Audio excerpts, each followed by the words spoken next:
Taste the Daily. Vellore அருகே மேயரின் ஆட்களால் தாக்கப்பட்டு படுகாயமடைந்து சிகிச்சை பெற்று வரும் அதிமுக நிர்வாகியை வேலூர் மாநகர் மாவட்ட செயலாளர் SRK அப்பு மருத்துவமனைக்கு நேரில் சென்று நலம் விசாரித்தார். கொணவட்டம் காமராஜர் தெருவில் திமுக மேயர் சுஜாதாவின் தாயாரான மகேஸ்வரியின் வீடு உள்ளது. இந்த தெருவில் இருபுறமும் கழிவுநீர் கால்வாய் செல்லும் நிலையில் மேயரின் தாயின் வீட்டுக்கு முன்னால் இருக்கும் கால்வாயை நிரந்தரமாக மூடுவதற்காக பள்ளம் தோண்டியுள்ளனர். இதுகுறித்து அதிமுக நிர்வாகியான நித்யானந்தம் கேள்வி எழுப்பியுள்ளார். இதனால் ஆத்திரமடைந்த மேயரின் ஆதரவாளர்கள் நித்யானந்தத்தை கடுமையாக தாக்கியுள்ளனர். இதில் அவருக்கு கைமுறிவும் இடுப்பு பகுதியிலும் காயம் ஏற்பட்டுள்ளது. இந்த சம்பவம் குறித்து அறிந்து வேலூர் மாநகர் மாவட்ட செயலாளர் SRK அப்பு மருத்துவமனைக்கு சென்று நித்யானந்தத்தை நலம் விசாரித்தார். இந்த நிகழ்வின் போது அவருடன் வேலூர் மண்டல தகவல் தொழில்நுட்ப பிரிவு செயலாளர் ஜனனி சதீஷ்குமார், காட்பாடி மேற்கு பகுதி கழக செயலாளர் நாராயணன், வட்ட செயலாளர் மேகநாதன், இலக்கியம் மாவட்ட செயலாளர் ராஜா, வேலூர் கிழக்கு பகுதி செயலாளர் குப்புசாமி, கலைப்பிரிவு மாவட்ட செயலாளர் ரகு, மீனவரணி செயலாளர் கலியபெருமாள், திருநாவுக்கரசு உள்ளிட்ட நிர்வாகிகள் உடன் இருந்தனர். மதுரை மாவட்டத்தில் உள்ள அழகர் கோயிலில் கடந்த 2 மாதங்களாக துணை ஆணையர் பணியிடம் காலியாக இருப்பதால் பல்வேறு திட்டப்பணிகள் முடங்குவதாக பக்தர்கள் புகார் தெரிவிக்கின்றனர். அழகர் கோயிலில் துணை ஆணையராக இருந்த கலைவாணன் கடந்த ஜூலை 31ஆம் தேதி ஓய்வு பெற்றதை அடுத்து கூடுதல் பொறுப்பாக இந்து சமய அறநிலையத்துறையின் மண்டல இணை ஆணையர் செல்லத்துறை அந்த பொறுப்பை கவனித்து வருகிறார்.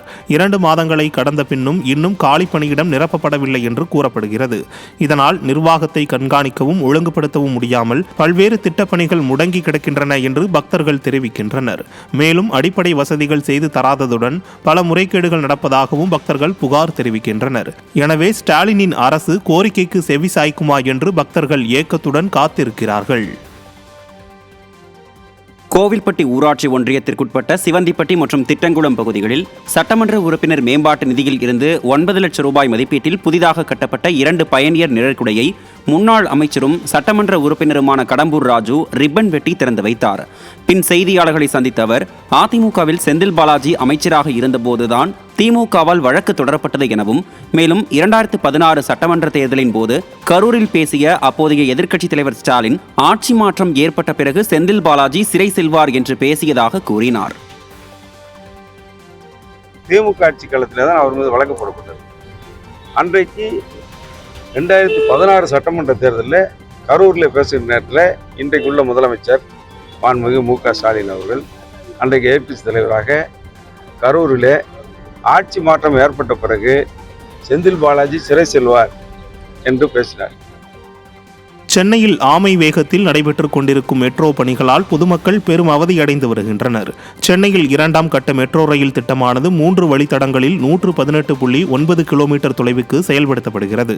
இந்த வழித்தடங்களில் சுரங்கம் மற்றும் உயர்மட்ட பாதைக்கான பணிகள் தொடர்ந்து நடைபெற்று வந்தாலும் அவை ஆமை வேகத்தில் நடைபெறுவதாகவும், இதனால் ஏற்கனவே வாகன நெருக்கடியில் சிக்கி தவிக்கும் சாலைகளில் அதிகப்படியான நெரிசல் ஏற்பட்டு நீண்ட நேரம் சாலையிலேயே செலவிட நேரிடுவதாகவும் மக்கள் வேதனைப்படுகின்றனர்.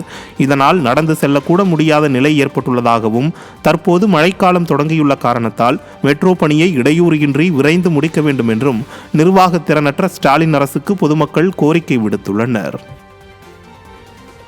பசங்க போகிறதுக்கு போக்குவரத்து ரொம்ப சிரமமாக இருக்குது. டிராஃபிக்கில் ரொம்ப இடைஞ்சல்.